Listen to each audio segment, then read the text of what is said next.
Je m'appelle Peter Eckhout, je suis archéologue et je vais vous emmener sur le terrain à travers la planète. Nous allons rencontrer d'autres archéologues.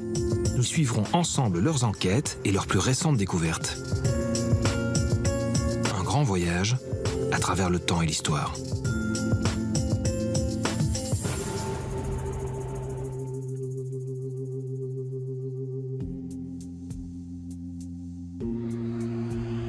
C'est au Pérou, sur les traces d'une civilisation disparue, que je me rends aujourd'hui. Tout au nord du pays, dans la région de Trujillo.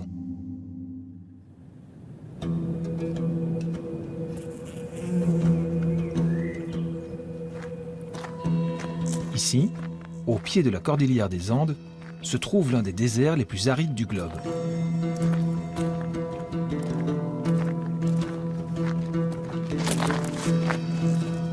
C'est sur ce territoire que s'est épanouie, il y a 1500 ans, une civilisation parmi les plus brillantes d'Amérique du Sud.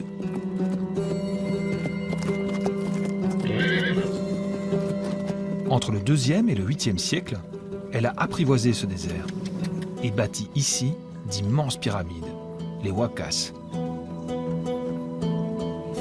Leur décor m'impressionne.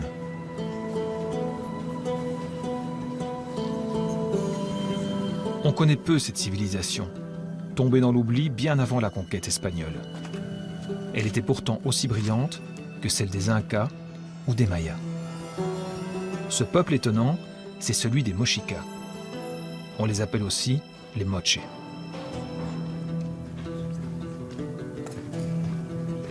Je viens ici rencontrer une équipe d'archéologues.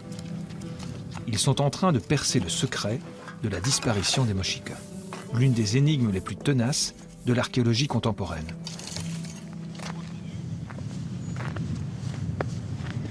Leurs investigations ont débuté ici, sur le site des Huacas de Moche. La colline que l'on voit là est en réalité une immense construction humaine. Une pyramide d'adobe, des briques de terre crue séchées au soleil. C'est la Huaca del Sol. Au milieu, les restes de murs qu'on voit apparaître, c'est la ville, là où vivaient les gens. Et puis ici, au pied du grand Cerro Blanco, sous ces tôles, se trouve la Huaca de la Luna, le grand temple des Mochicas. Aujourd'hui, tout est retourné au désert, mais il faut imaginer qu'il y a 1500 ans, tout cela, c'était la capitale des Mochicas.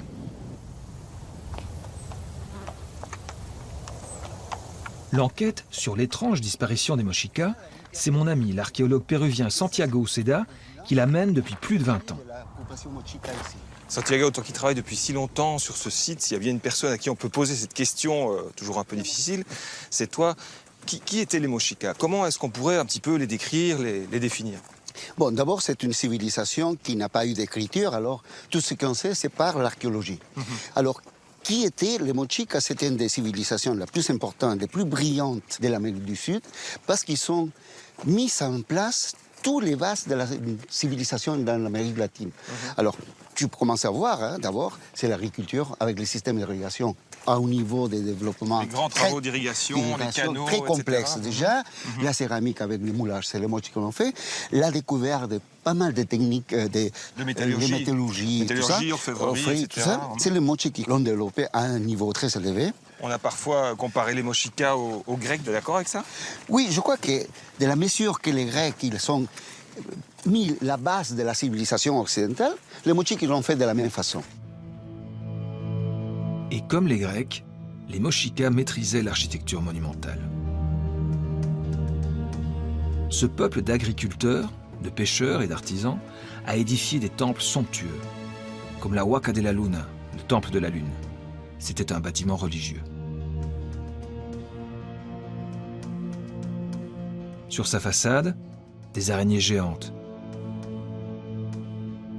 des dragons exhibant des têtes humaines coupées, des serpents, autant de prédateurs qui pourraient symboliser les divinités. Au sommet de leur panthéon, Ayapaec, le dieu de la montagne et des cours d'eau. C'est de lui dont dépendait la clémence du ciel et la fertilité de ce désert.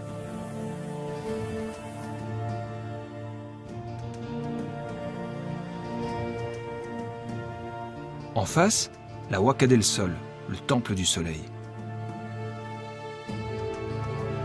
Une pyramide à étages qui servait de centre politique et administratif.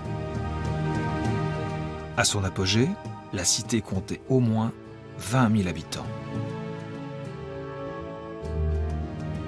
D'ici, les Mochicas régnaient sur toute une série de vallées le long du Pacifique. C'était alors la civilisation la plus puissante d'Amérique du Sud. Pendant longtemps, la plupart des archéologues pensaient que les Moche avaient disparu en 600 lors d'un brusque bouleversement climatique. Une catastrophe naturelle si violente qu'elle les aurait décimés. Cet épisode aurait laissé des traces visibles jusque sur les murs des pyramides. Ces ravinements profonds comme ça, des écoulements d'eau, ça correspond à des moments de pluie très très fortes. Oui, ça c'est une évidence des phénomènes du Niño. Le Niño, donc, c'est quoi exactement? Le Niño, c'est un phénomène, c'est une espèce de bouleversement du climat qui se produit de temps en temps. On a pour moi 3, 4 Niños par siècle. C'était vraiment des phénomènes catastrophiques parce que quand il pleut, il commence à avoir des grandes coulées d'eau qui peuvent détruire les structures et tout ça. On dit d'ailleurs dans la littérature que certains gros Niños, à la fin du VIe siècle notamment, auraient pu provoquer la disparition des Mochicas. T'y crois? Non, pas du tout. Moi, dès le début, j'étais pas convaincu de cette hypothèse. Et je crois que c'est plutôt un comme d'autres phénomènes qui vont aider à comprendre la fin des Mochicas. Selon Santiago, les Mochicas ont survécu à cet épisode particulièrement violent du Niño. Il y a quelques mois, il a lancé un énorme chantier de fouilles à l'arrière de la Huaca del Sol. Et il en a trouvé la preuve. Franco, ¿tú puedes ubicar el corte donde están los pisos? Muy bien. Cette couche brune qu'on voit là, ça correspond à quoi? Ça correspond à des déchets d'activités quotidiennes. Là, on a trouvé pas mal de restes d'alimentation, de cuisine. Puedes mostrar el más alto, tu vois? Oui, ça, oui, c'est le bien. plus haut. Y este de abajo. Santiago a pu dater cette couche brune, 600 après Jésus-Christ. Tout ce qui se trouve au-dessus a donc été construit après cette date. Et donc, tu t'es rendu compte que cette dernière grande phase, elle était après le Niño de 600. Oui, ça veut dire que les Moche, ils ont continué à être une société vivante, même après le Niño. Et ils se lancent à ce moment-là, après 600, dans un projet colossal. Oui, il faut te dire. D'abord, l'étendue des sites, il s'élarge 400 mètres de long, 120 mètres de large, Wow. et ils grandissent l'édifice de 25 mètres de hauteur. Jamais auparavant, il s'était construit un édifice de cette taille-là. Et ça nous dit déjà, l'organisation sociale Moche, il n'était pas détruit, il était encore très vivante, et en plus, la main-d'œuvre était très importante. L'hypothèse d'une civilisation balayée par un désastre climatique ne tient donc plus. Santiago m'entraîne au sommet de la Huaca pour prendre la mesure de l'ampleur du chantier dans lequel se sont lancés les Moche. Waouh! Ici, on se rend vraiment compte à quel point c'est gigantesque. Hein? Ouais. Et dis donc, quand tu as nettoyé la coupe alors pour voir les différentes phases, ça a dû être aussi un travail de Romain. Ah oui, évidemment. On a mis une année de travail avec plus de 15 ouvriers. Ah ouais.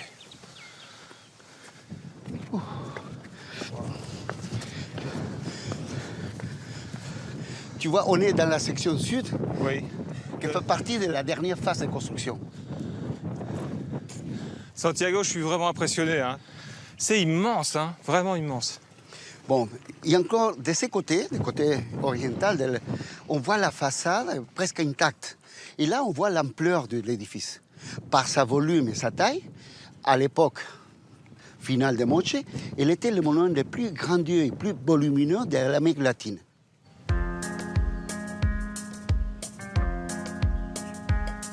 Cette découverte est importante. Mais si les Moche ont réussi à survivre au Niño de 600, pourquoi ont-ils finalement disparu quelques générations plus tard? Pour répondre à cette question, il faut refaire le cheminement des archéologues péruviens.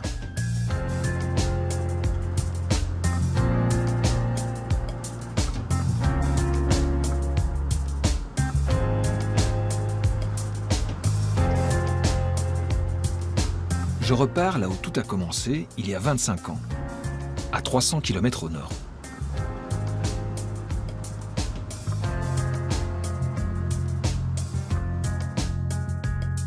À Sipan se trouvent 2 autres pyramides.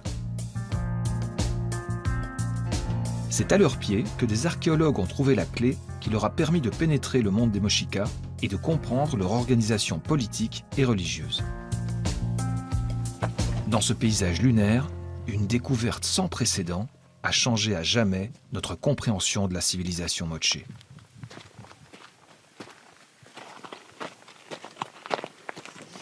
Vous voyez ce trou ici? Cet autre-là, celui-là, celui-là, il y en a partout. Et autour et dans les trous, qu'est-ce qu'on trouve? De la céramique, céramique précolombienne, en petits morceaux.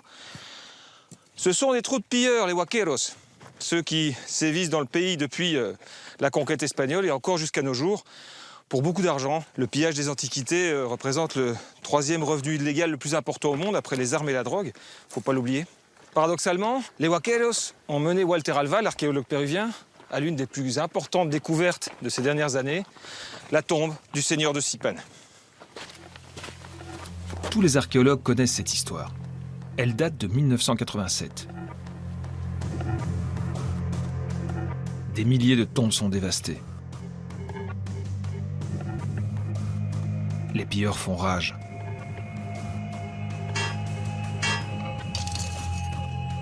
L'un d'entre eux va se faire arrêter en possession d'un masque extraordinaire en or pur.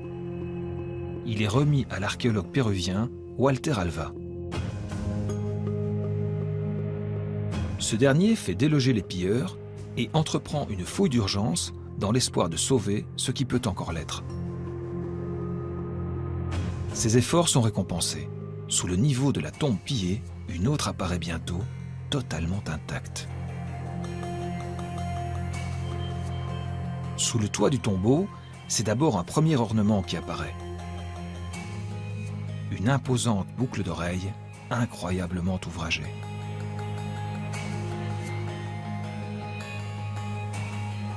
Et bientôt, c'est le squelette d'un homme qui se dévoile. Il est couvert de bijoux d'argent et d'or.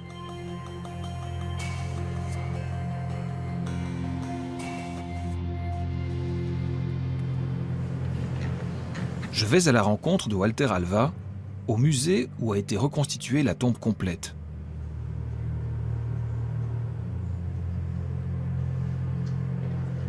Avec les autres squelettes découverts autour, 8 au total, dont 3 femmes de moins de 20 ans et un enfant. Au final, Walter Alva et son équipe ont mis au jour plus de 600 objets précieux. Et ils ont donné un nom au principal défunt, le seigneur de Sipan. Ce personnage est vêtu d'une façon spectaculaire. Comment est-ce qu'on peut interpréter ce genre d'attributs? Eh bien, ce sont tous des objets de luxe. Ce sont des emblèmes, des costumes ornés, symboles de luxe et de pouvoir. Il y en a une grande variété. Et quand nous avons commencé à les étudier, nous nous sommes rendus compte qu'un très grand nombre de ces éléments étaient représentés dans l'iconographie mochica. L'iconographie à laquelle Walter fait référence se trouve sur les milliers de céramiques produites par les moches, certainement parmi les plus élaborées du monde précolombien. Un personnage divin y est fréquemment représenté.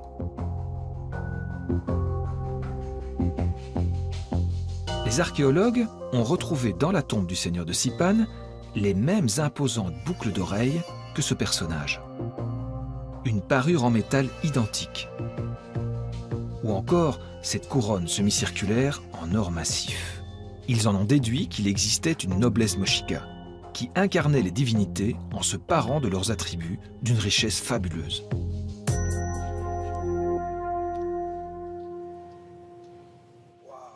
C'est quoi cette merveille? Ce sont 10 araignées anthropomorphes qui font partie d'un collier très impressionnant.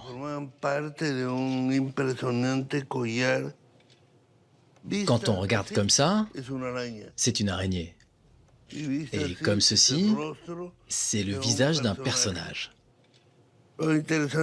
Ce qui est intéressant, c'est qu'il a fallu effectuer 100 points de soudure pour fabriquer notamment les arcs en or qui constituent la toile de l'araignée.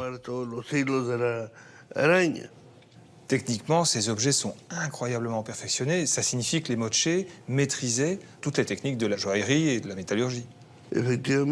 Effectivement, les mochicas savaient aussi dorer les métaux, c'est-à-dire couvrir avec une pellicule très fine le cuivre pour lui donner l'apparence de l'or. Quand on a fait des analyses, on s'est rendu compte qu'ils obtenaient le même résultat qu'avec le procédé d'électrolyse que les Européens ont inventé à la fin du XVIIIe siècle. Et donc, quand le seigneur le portait, ça faisait du bruit. Oui. Comment une civilisation aussi avancée a-t-elle pu disparaître? Une autre pièce retrouvée dans la tombe a donné un commencement de réponse.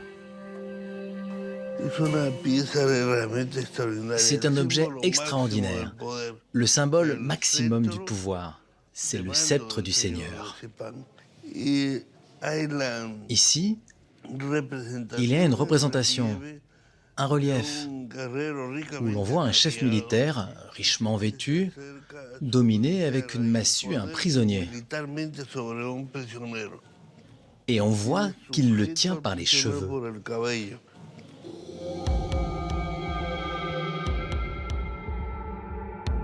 Ces scènes de violence, les archéologues les avaient déjà rencontrées sur les céramiques. On y voit le Seigneur célébrer une cérémonie de sacrifice humain. Un prisonnier se fait trancher la gorge. Son sang est récolté.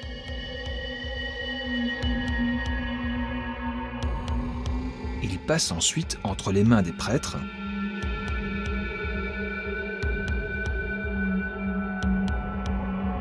et est finalement bu par le Seigneur.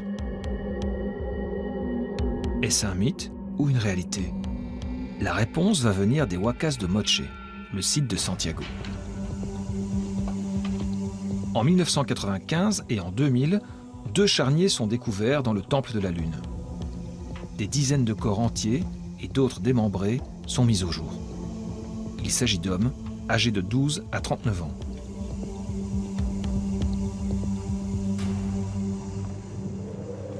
Je me rends au laboratoire du site pour rencontrer l'anthropologue Florencia Bracamonte. Elle a acquis la conviction que ces hommes n'étaient pas morts naturellement. Regarde, voilà une cervicale sur laquelle on voit des traces de coupures de part en part. C'est comme si on avait coupé l'individu à ce niveau-là. Et on a retrouvé l'une des armes avec lesquelles ces coupures ont été effectuées. C'est cette blessure qui a causé une mort immédiate.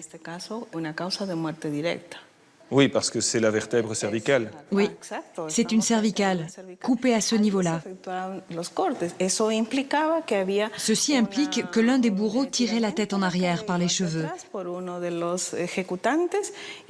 tandis que l'autre égorgeait. Et donc tout cela démontre qu'il y avait la pratique réelle du sacrifice humain. Oui, tout à fait. Sur l'arme, Ayapaek, le dieu de la montagne et des cours d'eau. Les archéologues en ont déduit que les Mochicas sacrifiaient pour invoquer la clémence du ciel. L'étude du premier charnier, le plus important, a apporté un autre indice. Les 70 corps étaient englués dans un sol boueux. Steve Bourget, un autre archéologue, fait alors le rapprochement avec le terrible Niño de 600. Si les Mochés n'ont pas disparu à cause de cet épisode climatique, l'événement a visiblement marqué une étape décisive. Le contexte est étonnant. Il y a tous ces individus dans des couches de boue. Ils sont très nombreux. Quelle est la relation avec l'événement? Dans le charnier de 1995, nous avons remarqué que les corps étaient déposés dans des strates sédimentaires superposées. Donc les sacrifices se sont succédés. Vu l'épaisseur de la couche de boue, nous avons pu déterminer que nous étions en pleine crise d'El Niño. Un épisode très grave. Cet événement a été si important qu'ils ont beaucoup sacrifié de personnes à ce moment-là. Le Seigneur et ses prêtres ont eu beau sacrifier massivement, ils n'ont pas eu raison d'El Niño. Et c'est peut-être là la première étape du déclin des Mochicas. Santiago, en tout cas, en est convaincu. Le peuple se serait alors révolté contre la théocratie, le gouvernement religieux. Il va m'en montrer la preuve, qu'il a trouvée sur le mur d'enceinte de la Huaca de la Luna. On va arriver à un endroit qui, pour moi, c'est la clé de beaucoup d'explications sur les sites. Et voilà, on a un accès ici, et cet accès-là, il était clôturé, voilà, de façon murée, de façon à empêcher que les gens y rentrent à l'intérieur. Ça veut dire qu'à un moment donné, les mochis ont décidé que personne n'utilise le temple. Et ça, c'est très intéressant. Pourquoi un édifice aussi important, on a mis énorme effort pour le construire, tout d'un coup, il est clôturé. Et on a pu dater ça? Oui, vers 6 ans après Jésus. Donc en 600, Mega Niño, on ferme le temple. Comment est-ce qu'on peut interpréter ça? Il est abandonné, ce temple. Et ça, c'est clair que c'était un moment d'effondrement d'une période mochica très importante. C'est la période de la théocratie mochica. Pendant le Niño de 600, le système religieux des Mochicas se serait donc effondré. Et ce n'est pas tout.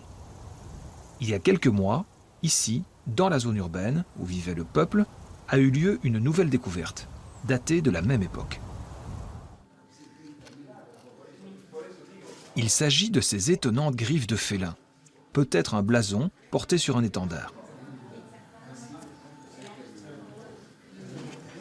Ils ont aussi mis au jour un sceptre, des emblèmes que les archéologues pensaient jusque-là réservés aux seigneurs et aux prêtres. Des griffes comme blason, un sceptre sacrificiel, le pouvoir change de main. Oui, je crois que c'est les produits d'une espèce de révolution à l'intérieur de la société mochica. Une véritable lutte de classe qui mène à un changement de régime. Ça veut dire que la classe urbaine, il a pris le pouvoir en détruisant l'élite religieuse. On est passé d'un pouvoir théocratique à un pouvoir plus séculier. Plus séculaire, voilà. Pour Santiago, la seconde étape du déclin est alors enclenchée. Car avec leurs croyances, c'est leur identité que les Mochicas auraient peu à peu perdue.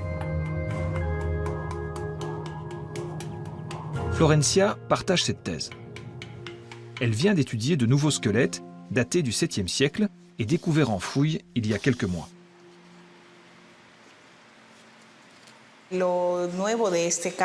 Ce qui est très nouveau ici, c'est que l'on a des traces sur le sternum.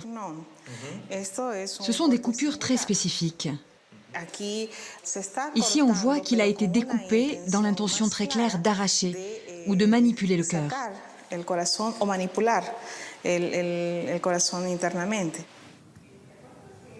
Florencia a alors fait le rapprochement avec une autre civilisation, les Chimú. Ils arrachaient en effet le cœur des sacrifiés. Et donc on a là un témoignage archéologique d'un changement. Oui, tout à fait. On assiste à la fin d'une forme de pouvoir, d'un centralisme, d'un système politique. C'est une époque où les modèles changent. Face au chaos, les Mochicas ont besoin d'ordre. Et l'ordre chez eux n'existe plus. Alors ils se rattachent à d'autres modèles, ceux des civilisations qui les entourent. Ils sont en train de se dissoudre. C'est la fin de leur culture. La dernière cause du déclin des Mochicas, celle qui va finir de faire basculer cette civilisation en déroute, Santiago l'avait sous les yeux depuis le début de l'enquête.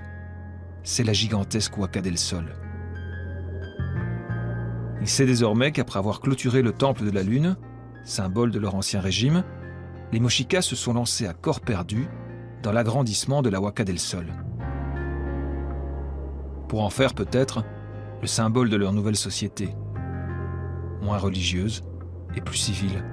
Un projet démesuré pour une société en crise. Je crois que l'élément le plus important de cette disparition de Moche, comme ça, c'est l'affaiblissement économique. Parce que l'ampleur de cette construction, c'est un travail pharaonique. Il a eu un investissement de main-d'œuvre, des matériels, des organisations sociales qui n'étaient même pas préalables dans les précédentes périodes. Les derniers Mochicas ont vécu au-dessus de leurs moyens. Ah oui, je crois que si. Mais comme beaucoup de cultures qui sont à la fin de sa vie sociale, hein, on rêve sur le passé et on ne voit pas le futur. À force de courir après leur prestige, ils se sont perdus. Ils sont perdus totalement.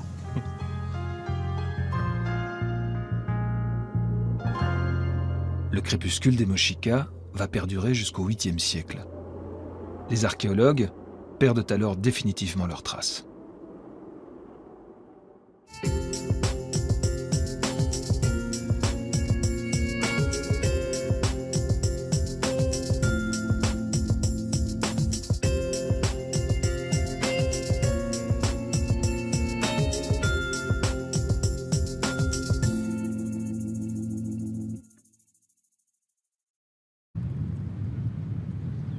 La colline que l'on voit là est en réalité une immense construction humaine. Une pyramide d'adobe, des briques de terre crue séchées au soleil. C'est la Huaca del Sol. Au milieu, les restes de murs qu'on voit apparaître, c'est la ville, là où vivaient les gens. Et puis ici, au pied du grand Cerro Blanco, sous ces tôles, se trouve la Huaca de la Luna, le grand temple des Mochicas. Aujourd'hui, tout est retourné au désert, mais il faut imaginer qu'il y a 1500 ans, tout cela, c'était la capitale des Mochicas.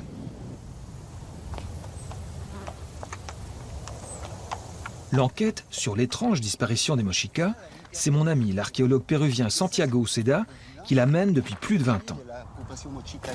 Santiago, toi qui travailles depuis si longtemps sur ce site, s'il y a bien une personne à qui on peut poser cette question... Leur décor m'impressionne.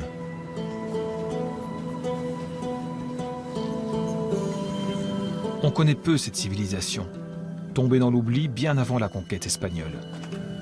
Elle était pourtant aussi brillante que celle des Incas ou des Mayas. Ce peuple étonnant, c'est celui des Mochicas. On les appelle aussi les Moche.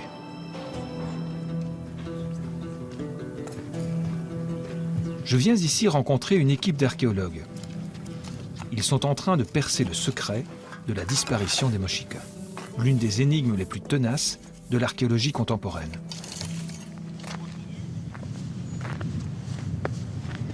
Leurs investigations ont débuté ici, sur le site des Huacas de Moche.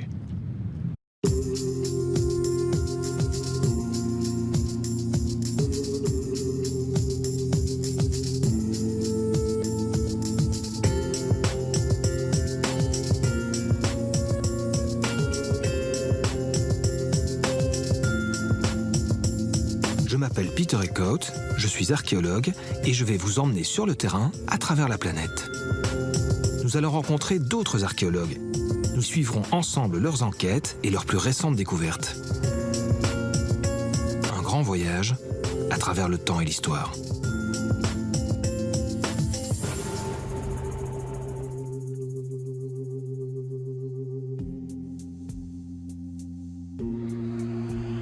C'est au Pérou, sur les traces d'une civilisation disparue, que je me rends aujourd'hui. Tout au nord du pays, dans la région de Trujillo.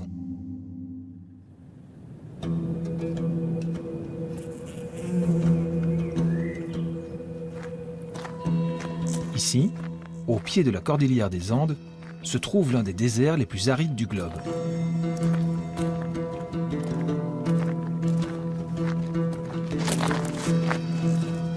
C'est sur ce territoire que s'est épanouie, il y a 1500 ans, une civilisation parmi les plus brillantes d'Amérique du Sud.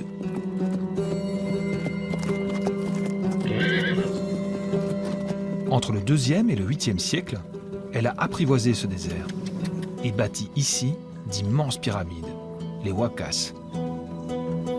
Toujours un peu difficile, c'est toi, qui étaient les Mochicas? Comment est-ce qu'on pourrait un petit peu les décrire, les définir? Bon, d'abord, c'est une civilisation qui n'a pas eu d'écriture, alors tout ce qu'on sait, c'est par l'archéologie. Alors, qui étaient les Mochicas? C'était une des civilisations les plus importantes, les plus brillantes de l'Amérique du Sud, parce qu'ils sont mis en place tous les bases de la civilisation dans l'Amérique latine. Alors, tu commences à voir, hein, d'abord, c'est l'agriculture avec les systèmes d'irrigation à un niveau de développement. Les grands travaux d'irrigation, les canaux, très etc. complexes déjà. La céramique avec les moulages, c'est les motifs que l'on fait.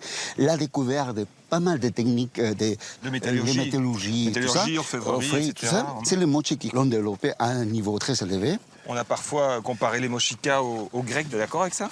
Oui, je crois que de la mesure que les